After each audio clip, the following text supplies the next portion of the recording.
kayo aamin. Kasi showing date. Abangan mo. Malay mo. Parang ano ba yung explore sa inyo? Very open po kami patungkol sa aming relationship na nililigawan niya po ako. And yeah, very open kami na tagal na din namin sinasabi na naliligaw pa din po si JM hanggang ngayon. Sa speechless. Sobra. Nagulat ako sa revelation. Ganda po yung level ganyan. Maraming salamat po, pero nanaya ko eh. Uy, hindi ganyan si Piana. Speechless talaga kasi usually may sagot agad yan eh. Pero ngayon, hindi niya alam what to say.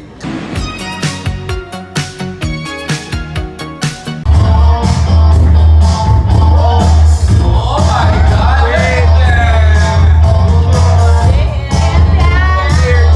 Aking bagong favorite na mga babies. Unbelievable hardcore. Just kidding. When was the last time nakasama natin si Dustin? Mas shake pattern and good and easy. Highly anticipated Kenzo. That's Justin Yu. As we all know, sparkle and a regal baby.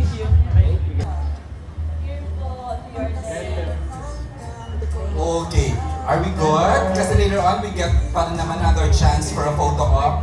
Okay, we'd like to request to please Channel mo lang yung inner kilig siguro.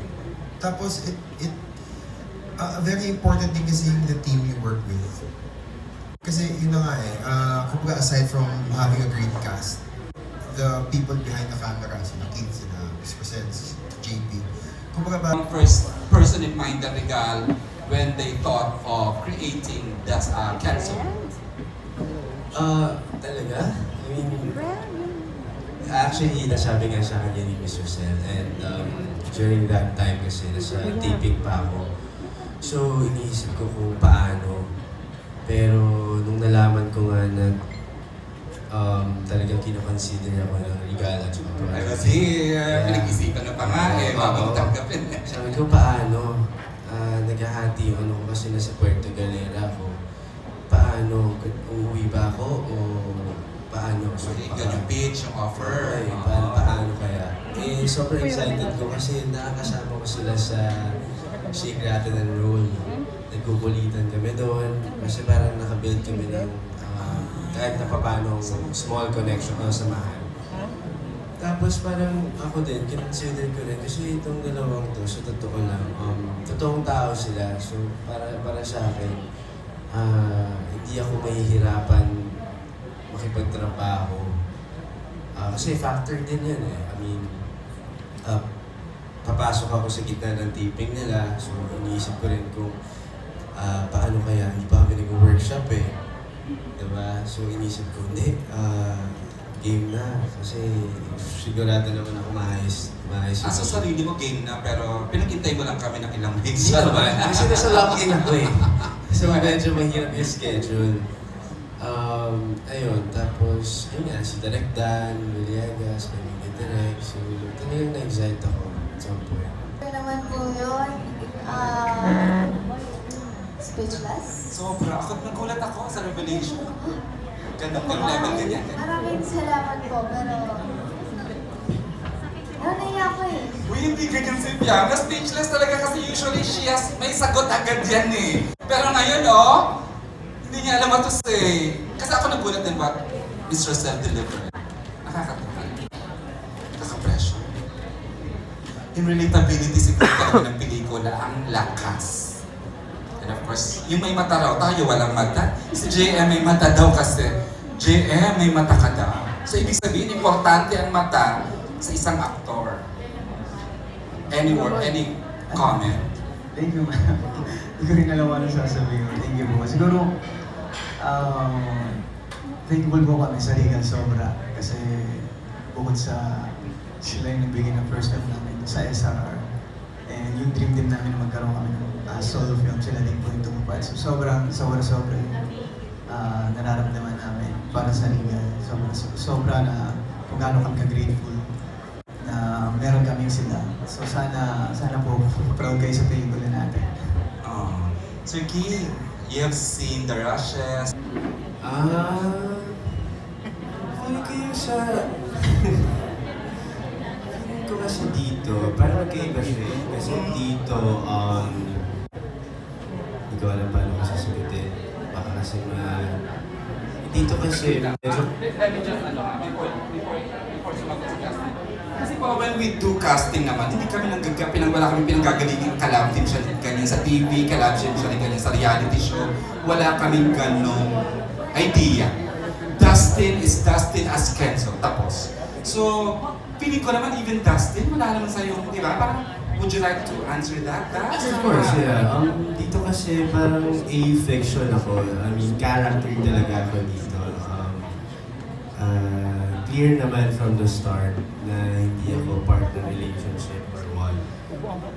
Napapanood niyo yung for sure. And then naman sa tapos kong pelikula, I don't think, honestly, na third wheel ako. Kasi tatlo naman kami na. I mean, it's a love story between three people. So, I think, hindi naman po ata mapapansagan ang bansa. Thank you. Okay. Ano ba yung i-explore sa inyo? Very open po kami patungkol sa relationship na nililigawan niya po ako. And yeah, very open kami na tagal na din namin sinasabi na naliligaw pa din po si JM hanggang ngayon. So, Di ba sinasagot? masyado pa pong mabilis. So, yun po, up until now, si JM still courting me. So, ang pangit po kasi kung mamadaliin namin yung isang bagay na hindi naman kailangan lagi nagmamadali. And of course, mas focused din kami pareho sa career namin while doing our thing. So, ayun. Naniligaw pa din po si JM. JM, anong masasabi mo doon? Ayun, totoo naman po yung narinig niyo. Since then naman, naging vocal ako sa part na yun. And, ayun. Sabi ko na hindi ko dapat binigyan ang mic ka, Arch. Hindi ko lang yun yung, yun na yung sagot. Hindi kayo sa May 6 kayo aamin? Kasi showing date. Abangan mo! Malay mo! Parang gusto namin sumama sa Cheddar Tour. May Cheddar Tour, no? Meron! Of course, may premiere night tayo June. Ikaw pa ba? Piling ko din mag-aano na. Pero eto na lang. Ay, huwag tayo magpa-pressure, Jacob. Yan, Pero nasa eto, pangalawa. syempre ang nakaka-touch, si Dustin Yu, kahit sabihin mo, may talagang buong career niya, no? Talagang, right now, marami na rin siya nagpatunayan katulad ng JMP ang love team. But, yun nga, talagang wala siyang pakialam, talagang nag-support siya sa Almost As Movie, no?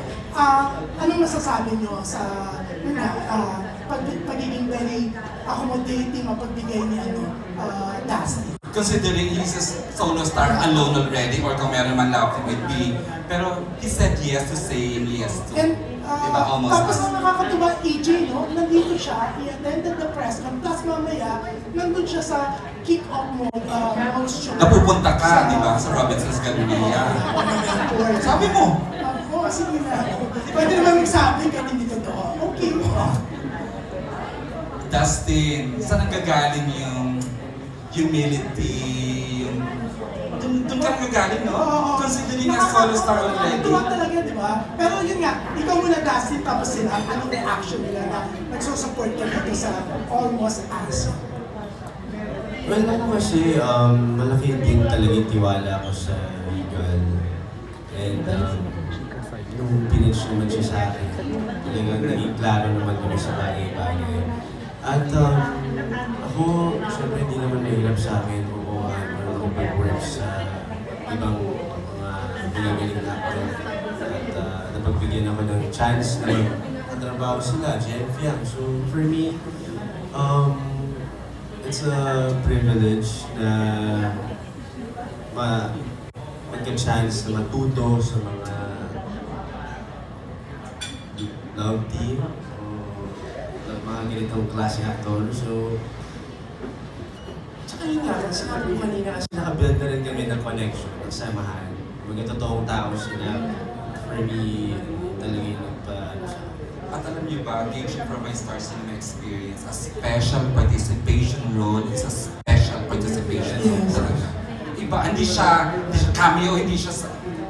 Diyan ako naniniwala, napaka-importante nung role ni Dustin as Kenzo in a very Pero special mas participation. mas maganda nga, mas nakaka-touch na talagang is here, tapos mamaya nasa Robinson's Galleria. Galleria. Siya kasi iba, sige, mag-special participation, pero wala kang aasahan sa promo. But Dustin is something. Kaya mahal na mahal nga natin yung Dustin Yu, di ba? Na parang sa kanya tayo na napunta, di ba? Kaya tayo relate na sa... Ako may bias ko yan eh, alam nyo yan, di ba? Pero yan, anong reaction mo, JN? Ako, nung una pa lang nalaman ko si Dustin yung gagawa, yung gaganap ng Kenzo. Perfect. Oh. Kasi doon din sa character arc na binuo ko kay Alright, may ganun na, may technical lang. Kaya, why not? Actor na actor, may age na. Charot. yung character arc na binuo ko kay RR. Kailangan ko talaga expose yung insecurities ni RR. So para magawa ko yun, kailangan ko malaman kung sino yung gaganap ng Oh my Kenzo. God, may ganun kang ano sa sarili mo. Yung first draft pa lang naman, yung nabasa ko yung script. Sabi ko, panapag-usapan din namin nila Kuya Mix nila direct na hindi bagay na lady man treatment si RR dito. Gawin natin siya ng baliktad. Gawin natin siya. Kasi kailangan i-highlight yung learning ni RR. So, okay. Tingnan natin kung sino, antayin natin kung sino gaganap ng Kenzo. Kung nalaman ko si Dustin perfect. Finally, may image Sobrang na. laking tulong niya. Nakita mo na yung Kenzo. Hmm. Okay. So, right away, okay, Dustin is Panalo. panalo. Thank you. Si Dustin ang gaganap na Kenzo. Actually, parang nung time na yun, sobrang go! Oo. Kasi nga, tulad ng sabi ng Dustin, meron na kaming na-build na relationship before pa. Sa SRR pa lang. Ikaw viral na nga yung mga biruan niya sa mall show, ano? So parang nung nalaman namin na si Dustin na yung gaganap ng Kenzo, sabi namin, kung walang problema. Happy. Diba? Sure. Anyways, Tanong talaga sa'yo, pinupukul na. Oo. Kung ano lang, Tas. Oo, ano lang pwede mo share. Sabi ko lang na nakaka-relate silang dalawa. Tama? Oo. Nakaka-relate yung movie. So, may Nakaka-relate sa movie. So, Dustin, kahit spotted na kayo kung saan, almost as pa rin ba or ano? Habang pinipisi lang aking... Oo, sino ba? Charot lang. She part of the movie, Charot. May 6 almost. Okay. How about you, Yuki? Ano ba pwede mo ma-share? Ayan po, showing po ang Almost Us, May Actually, may nasa pool ba? Charot. Naalala ko yung Namalat si Jen. Malakas ba kung mamapalas? Hindi, one take lang ba yun? Alin ba? Sige. Naalala ko si Direk Dan, sabi siya sa akin, Yang, kaya mo bang kaya mo bang hampasin? Sabi ko, oh? Kung talaga? Sabi niya, oo. Sabi ko, sige Direk, gawin mo sige, gawin ko. Tapos, nung time na first date, sabi ko, shucks, baka malaksan ko. Oh, shucks. Wala siyang, as in nakasabit lang siya sa jeep. And wala siyang gear. So, pag na sobrang ko, baka malaglag siya. So, konsensya ko pa. Diba? So, Ito naman. wait, eto na. It's the exciting part. So, nung time na first date, okay, 3, 2, 1, action! So, kailangan tumingin muna ako. Kailangan mo na pag-musta, like that. So, nung time na sabi ko, try ko kaya lakson. So, first date, Wala siyang idea gagawin mo yun, Tiang, ha? wala Okay. talaga. So, nung first take, as in full force, sabi ko, pak! As in, nilaksan ko talaga na, check ko lang kung masakit ba talaga sa mga lalaki yung gano'n. Diba? Curious lang ba? Curious ako. So, nilaksan ko siya. Tapos sabi niya, as in, Arte? No, arte like, Ayun. So sabi niya, so muntik na siyang malaglag. Paano mo nakita yung reaction niya? Covered ng bubong yung mukha niya. Siyempre, Okay. Bumaba siya. Bumaba siya ba? So, that time, sabi ko, oh my God, sorry. Sabi ko, I'm sorry. Pero, siyempre, At the end of the day, it's just a scene. di ba? Yes, In a kasi movie. sin lang naman eh. So, yun na, take 2. Kasi masyadong na full force eh. So, hindi na gusto na... Renda muna, renda. Yes. So, take 2, chill na lang. Okay. Like that na lang. So, sabi ko, after nun, sabi ko, sorry. Hindi ko kasalanan. Pero yeah, madami pong take yun kasi meron pang close up and then meron siyang wide and kasi yung location namin ay nasa jeep lang so medyo mahirap siya sa camera. Julian, Okay. reaction. Kung na-hurt ka ba? Masakit. Mas masakit pa ba sa iniwan? Oh my God. Kasi sakit pa sa iniwan. Yung first take pa lang, hindi ko na-expect na ibibigay niya yung gano'n. So, kailangan kong tiisin, mag-shoot eh. And nagulat ako biglang gumilid yung jeep. Tapos nag-cut si Derek. Ba't ka nag-cut? Tunay na yun, masakit na. Tapos pinawas ko na, hanggang nakailante. Then, okay, naayos ko pa yung pants ko nun. Tapos tinuturo ko sa kanya. Inano Wala na lang, niya? dito na lang. Tinake na. Baka madelay yung taping days natin. Okay. Masyado na mahaba about that topic, ano? It's just a scene. Patunay yan talaga na, no, na hindi sila nag-attitude. I feel like more bread. More bread kasi every day parang two bread lang each person. So, depende, Sushi gusto mo. Ang daming sushi from your fans today. hindi, pero sa Bibi naman, I feel like baka pwede naman mga Food talaga, no? 4 pieces per person. Dagdagan ng dalawang tinapay. Yeah. Diba? Kasi parang, Ang shit. Tinapay ang ini. grabe ka naman. Hindi naman. Kaya parang... Okay, sige.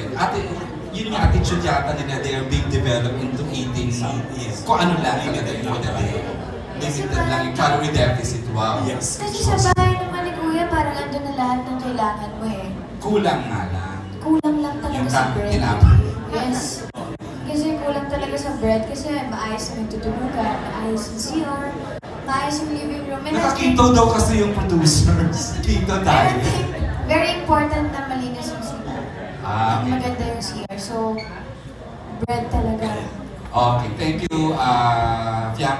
JM, meron bang something from someone na you've been there? Ilang months ka? JM pala, sorry. Ilang years? Months? 3 buwan sa bahay ni Kuya. Ano sa tingin mo yung papasok ka ulit pero dagdagan niyo yung gawin? Ano yun sa tingin mo? Pagkain talaga. Hindi, I mean, siguro wala. Kasi una yung Rules nila yun. Oo, saka yung kwento ng housemate yung i-highlight eh. Saka parang producing wise, kung ano mang kulang din sa bahay, pwede mo nang gawin content, di ba? Iba sila na, magkaiba sila ng opinion dito, Bobby. Isa kasi just like a little girl na so nang nagdagdag. Isa, Kems, kung wala. Dustin! Ako, siguro wala rin. Kasi yung comment talaga siya na ganun. Siya mo naman meron. Design siya. Hindi siya meron kung bakit. Yung paano ka react. So, for me, wala din. Paninindigan talaga ni Fiam.